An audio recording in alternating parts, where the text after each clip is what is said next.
The folks who want to divert tens of millions of dollars in the metro area to emergency shelters for the homeless have refiled their initiative petition with Metro. The governmental agency rejected their first petition last week on technical reasons.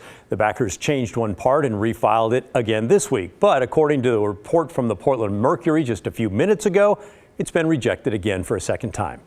Now, here's some background. In May of 2020, voters approved a Metro tax on high earners, along with companies which make over $5 million a year. It affects people in Multnomah, Clackamas, and Washington counties. The money is supposed to be used to help end homelessness in our area.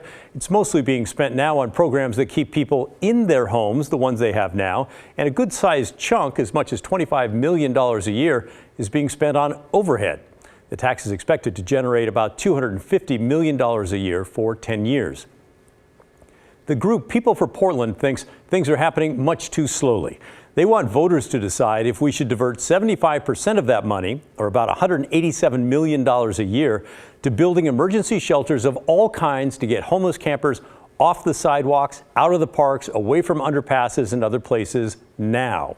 Under their plan, once there's enough shelter for everyone living outside and everyone is moved off the streets, the full funding would return to the programs that are getting the money now.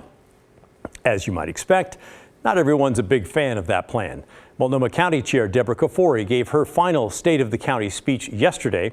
She pointed out that under her leadership, the county saw the largest and fastest expansion of homeless shelter capacity in the history of Portland. Chair Kafoury is also proud of investments that keep people in their homes now, things like case management and addiction and mental health treatment and long-term rent assistance.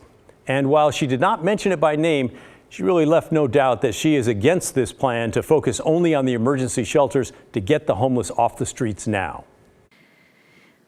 The reality of the county's work, however, is that with the depth and breadth of the need in our community, we have to make hard choices about where our resources go. Looking inward to my values and outward to the voices of those who are closest to the issues we're seeking to address, I've never shied away from the tension between meeting immediate needs and creating long-lasting change. I also understand that those decisions will leave some unsatisfied, and that comes with the territory. And while there will always be room for compromise on how we distribute our funding, our time, and our people power, I will say this.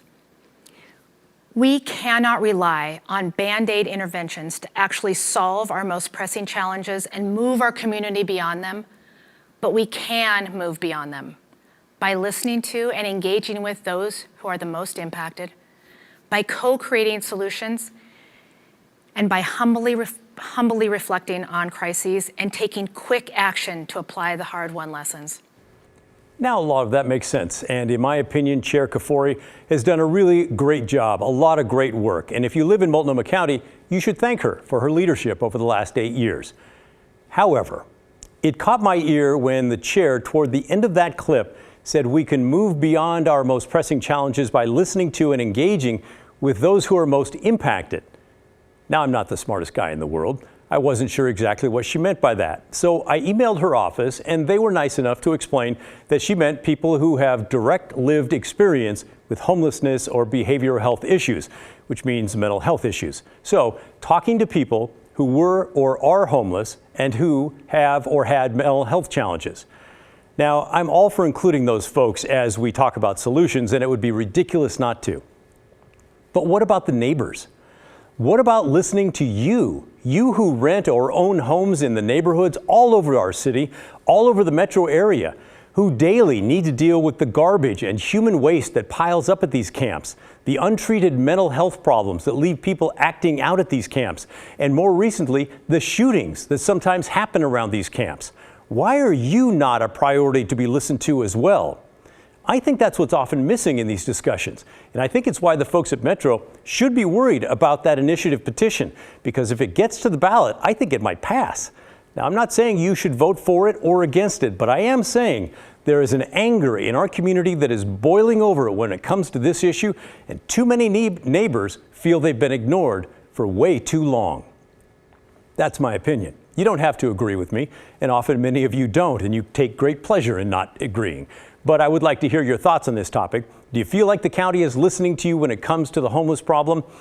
Or are you thinking of voting for that initiative if it gets to the ballot? Or am I just full of hot air? Which is possible. Our email is thestory@kgw.com. Our phone number is 503-226-5090, where you can leave a voicemail.